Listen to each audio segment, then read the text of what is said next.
জানেন আজকে স্টারলিংকের কারণে জাতীয় নিরাপত্তা বিঘ্নিত হওয়ার কোনো সুযোগ নেই বলে জানিয়েছেন ডাক, টেলিযোগাযোগ ও তথ্য প্রযুক্তি মন্ত্রণালয়ের দায়িত্বপ্রাপ্ত প্রধান উপদেষ্টার বিশেষ সহকারী ফয়েজ আহমদ তৈয়ব। রাজধানীর বেইল রোডে ফরেন সার্ভিস একাডেমিতে বাংলাদেশের স্টারলিংকের আনুষ্ঠানিক যাত্রা শুরুর বিষয়ে এক সংবাদ সম্মেলনে এ তথ্য জানান তিনি। দ্বন্দ্বের মধ্যে স্টারলিংকের অনুমতি কোনো প্রভাব ফেলবে কিনা, আমি মনে করি যে এই ধরনের কোনো প্রভাব ফেলবে না, কারণ এটা একটা ব্যবসায়িক ইনিশিয়েটিভ এবং এটা হচ্ছে বাংলাদেশের মানুষকে এক টেকসই এবং টেকসই ব্রডব্যান্ড ইন্টারনেট বিকল্প দেওয়ার জন্য একটা ব্যবস্থা। স্টারলিংকের মাধ্যমে জাতীয় সার্বভৌমত্ব বিঘ্নিত হবে কিনা বিষয়টি ব্যাখ্যা করে ফয়েজ আহমেদ বলেন, স্টারলিংকের একটি লোকাল গেটওয়ে থাকবে।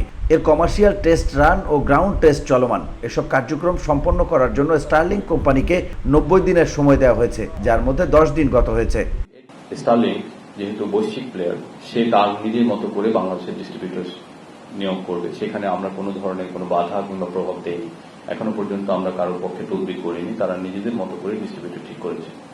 তবে বাংলাদেশ স্যাটেলাইট কোম্পানির আয় বাড়ানোর জন্য, যেহেতু এটা সরকারি একটা প্রতিষ্ঠান, সেজন্য আমরা তাদেরকে আনফর্মালি রিকোয়েস্ট করেছি যাতে ডিস্ট্রিবিউশন লিস্টে তারা বাংলাদেশ স্যাটেলাইট কোম্পানিকে রাখে, এবং গতকাল তারা এটা নিশ্চিত করেছে যে তারা বাংলাদেশ স্যাটেলাইট কোম্পানিকে লোকাল ডিস্ট্রিবিউটর হিসেবে রাখবে।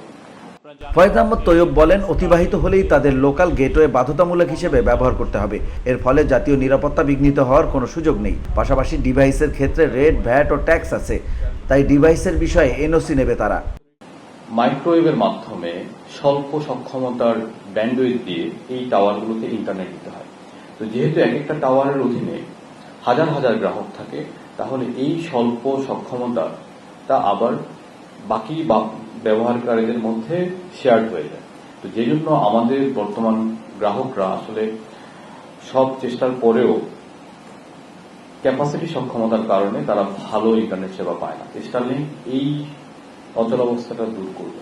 একটা স্টারলিংক ডিভাইস যদি মাননীয় প্রধান উপদেষ্টার বাসায় রাখা হয় এবং একই সাথে যদি খাগড়াছড়ির কোনো একটা গ্রামে রাখা হয়, দুজন গ্রাহক একই সেবা পাবে এবং স্টারলিংকের মাধ্যমে কোনো ধরনের ব্যান্ডউইথ ডিসক্রিমিনেশন করার সুযোগ নেই। চলমান চীন যুক্তরাষ্ট্র বাণিজ্য দ্বন্দ্বের মধ্যে স্টারলিংক ব্যবহারের অনুমতি দেওয়ার কোনো প্রভাব পড়বে কিনা এই বিষয়ে প্রধান উপদেষ্টার বিশেষ সহকারী বলেন, বাংলাদেশ যোগাযোগ প্রযুক্তির বিশ্বের সর্বাধুনিক প্রযুক্তির ব্যবহার নিশ্চিত করতে চায়। বাংলাদেশে 4 থেকে 5G টেকনোলজিতে সর্বাধুনিক নেটওয়ার্ক ও ব্যাকবোন স্থাপনে চীনা প্রযুক্তি ব্যবহার করা হচ্ছে। VOD Bangla news desk. তৎকালীন সরকার সারচার্জ আরোপ করে সেখান থেকে